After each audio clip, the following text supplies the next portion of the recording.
আসসালামু আলাইকুম। আজকে চিংড়ি মাছের ঝোল করব পেঁপে আলু এবং বরবটি দিয়ে। এখন রান্না করব। দিয়ে দিলাম পরিমাণ অনুযায়ী সয়াবিন তেল, পেঁয়াজ দিয়ে দিলাম এবং পেঁয়াজটাকে ব্রাউন করে নিব। পেঁয়াজ ব্রাউন হয়ে গেছে, এটার সাথে আদা রসুনের পেস্টও দিলাম।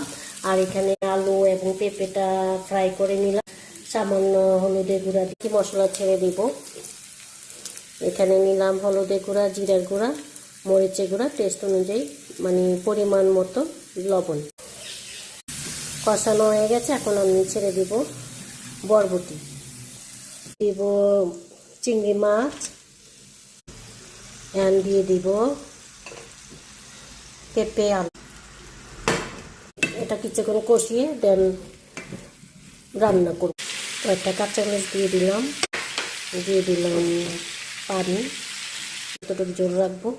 দেন আমি এটাকে ঢেকে রাখবো।